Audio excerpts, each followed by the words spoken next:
گزشتہ روز صبح فجر کے وقت پورے پاکستان کے اہل اسلام کے لیے بالعموم اور اہل حدیث کے لیے بالخصوص ایک نہایت افسوسناک، غمناک، المناک خبر سننے کو ملی۔ وہ خبر یہ تھی کہ دیر کے اندر مولانا انعام اللہ محمدی کو شہید کر دیا گیا۔ انا للہ و انا الیہ راجعون۔ ان کے بڑے بھائی عبدالعزیز دیروی وہ شدید زخمی ہیں۔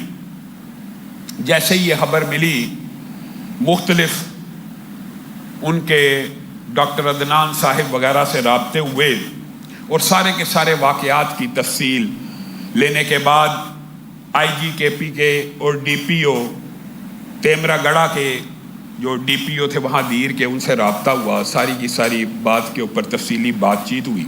گزشتہ برس سے لے کر نہیں، یہ سلسلہ 40 برس سے جاری ہے۔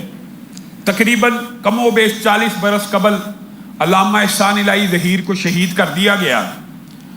ان کے قاتل کہاں ہیں؟ جی ان کے قاتل جی فلاں جگہ سے آئے تھے، فلاں جگہ فرار ہو گئے، آج تک قاتل پکڑے نہیں گئے۔ یہ کیا ماجرا ہے کہ ہر سال جب بھی محرم آتی ہے یا محرم کا مہینہ آنے والا ہوتا ہے، اہل سنت میں سے یا اہل حدیث علماء میں سے کسی ایک کو ٹارگٹ کلنگ کر کے شہید کر دیا جاتا ہے، اور جب ان کے قاتلوں کے پکڑنے کی اور تفتیش کی بات کی جاتی ہے تو بڑے اطمینان اور سکون کے ساتھ اول جی ہم کر رہے ہیں، آخر میں خفیہ طریقے سے جی یہ فلاں ملک سے آئے تھے، جی فلاں بریگیڈ کے تھے، جی یہ جی فرقہ وارانہ فسادات کی وجہ سے جی وہ جی شہید ہو گئے۔ یہ جو فلاں ملک سے آتے ہیں، جو زینبیون بریگیڈ کے لوگ ہوتے ہیں، ان کو آپ پکڑ نہیں سکتے۔ یہ کوئی آسمان سے وارد ہوتے ہیں اور آسمان سے وارد ہو کے یہ اسیسینیشن اور ٹارگٹ کلنگ کر کے زمین کی پشت سے غائب ہو جاتے ہیں، جیسے گدھے کے سر پہ سینگ نہیں ہے ویسے غائب ہو جاتے ہیں۔ قاتل کی یہ دلیل بھی منصف نے مان لی کہ مقتول خود گرا تھا خنجر کی نوک پر۔ یہ طرز عمل ایک عرصے سے چلتا آ رہا ہے۔ اہل حدیث علماء کا پہلے ضیاء بھائی کا کراچی میں، پھر راولہ کوٹ، پھر باجوڑ، اور اب دیر کے اندر یہ جو افسوسناک شہادت ہے، ہم اس کا لہو کس کے ہاتھ پہ تلاش کریں؟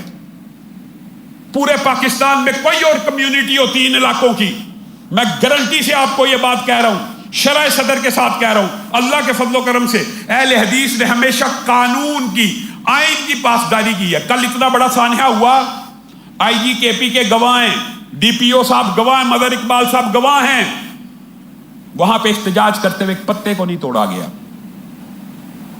کیا ہم یہ طرز عمل نہیں تھے کر سکتے کہ ہم نے اس وقت تک میت کو نہیں تھا دفنانا جب تک قاتل نہ پکڑے جائیں؟ ہم نے ہمیشہ انتظامیہ کے ساتھ تعاون کیا، اور مجھے یہ دکھ ہوتا ہے، یہ انعام اللہ محمدی شہید نہیں ہوئے، یہ ہمارا بازو کٹ گیا ہے۔ کاش ہمیں یہ درد اور فکر اور یہ احساس ہمارے دل میں پیدا ہو کہ دیر کے اندر، باجوڑ کے اندر، راولہ کوٹ کے اندر، سندھ کے اندر، کراچی کے اندر، لاہور کے اندر کوئی بھی اہل سنت عالم، کوئی بھی اہل حدیث عالم اگر شہید ہوتا ہے تو وہ شہید نہیں ہوتا، ہمارا بازو کاٹ دیا جاتا ہے، ہمارے جسم کو زخمی کیا جاتا ہے۔ اور اللہ کے فضل و کرم سے تمام اہل حدیث اکابرین، مجلس شورا اہل حدیث کے پی کے، روح اللہ توحیدی صاحب، افضال بھائی نے تو جنازہ جا کے پڑھایا، ہم اداروں سے، انتظامیہ سے دست بستہ یہ گزارش کرتے ہیں، اللہ کے لیے جو آپ نے کہا کہ 72 گھنٹوں کے اندر انشاءاللہ ہم ان کے قاتلوں کو پکڑیں گے، اللہ کے لیے اس کو ایک ٹیسٹ کیس بنا کے ان کے قاتلوں کو پکڑ لیا جائے، اور ہمیں یہ بعد میں خبر نہ سنائی جائے کہ فلاں ملک سے آئے تھے، زینبیون بریگیڈ کے تھے اور وہ بھاگ کے چلے گئے۔ وہ کوئی تو قاتل پکڑی ہے۔ اور پھر اگر آپ کو یہ پتا ہوتا ہے کہ ہر محرم سے پہلے یہ کام ہونا ہے تو آپ علماء کی سیکیورٹی کا، ان کے اداروں کی سیکیورٹی کا انتظام کیوں نہیں کرتے؟ تھریٹ الرٹ جاری ہو جاتے ہیں، یہ آپ کے مرکز کے اوپر شر پسندوں کا خطرہ ہے، اس کی حفاظت کس نے کرنی ہے؟ بس آپ نے خود ہی کرنی ہے۔ جی انتظامیہ، پولیس اور اداروں کا کوئی کام نہیں ہے۔ خدا را یہ جو شہادتیں ہیں، ہم کب تک جنازے اٹھاتے رہیں گے؟ ہم کب تک قانون اور آئین کی بالادستی کی بات نوجوانوں کو سمجھاتے رہیں گے؟ یہاں پہ یہ بات سمجھنے کی ضرورت ہے، اور دونوں سانحات میں یہ بات قدر مشترک بھی ہے۔ لوگ پوچھتے ہیں سرگودا کا واقعہ کیوں ہوا؟ مجھے ایک بات بتائیے، جڑا والے کا جب سانحہ ہوا تھا پورے پاکستان میں کوئی عالم ایسا تھا جس نے مذمت نہ کی ہو؟ ہر مسلک کے ہر عالم نے سانحہ جڑا والا کی مذمت کی تھی. ہم نے تو اپنی مساجد کے دروازے کھول دیے تھے پناہ لینے کے لیے، مدارس کے دروازے کھول دیے تھے. گویا علماء کا تو اختلاف موجود ہی نہیں ہے، اور علماء قانون کو ہاتھ میں لینا درست نہیں سمجھتے، تو ہی سانحہ جڑا والا کی مذمت کی. اب سانحہ سرگودا ہو گیا ہے. سرگودا کی پولیس کو میں خراج تحسین پیش کرتا ہوں، انہوں نے بر وقت مداخلت کرتے ہوئے بندے کی جان کو بچا لیا. اور قانون ہاتھ میں لینے کی مذمت کرتے ہیں، لیکن آپ اپنی اداؤں پہ غور کریں کہ لوگ قانون ہاتھ میں لیتے کیوں ہیں. اللہ کی قسم، جب لاشیں اٹھا کے بندہ تھک جائے اور جب قانون کی طرف سے انسان کو کوئی ریلیف ملنے کا امکان اور چانس نظر نہ آ رہا ہو، تب لوگ قانون ہاتھ میں لیتے ہیں. سرگودا کے اندر قانون ہاتھ میں لینا غلط ہے. جس طرح قرآن کا جلانا غلط ہے، اسی طرح قانون ہاتھ میں لینا بھی غلط ہے. لیکن لوگ قانون ہاتھ میں اس لیے لیتے ہیں کہ 75 برس بیت گئے ہیں.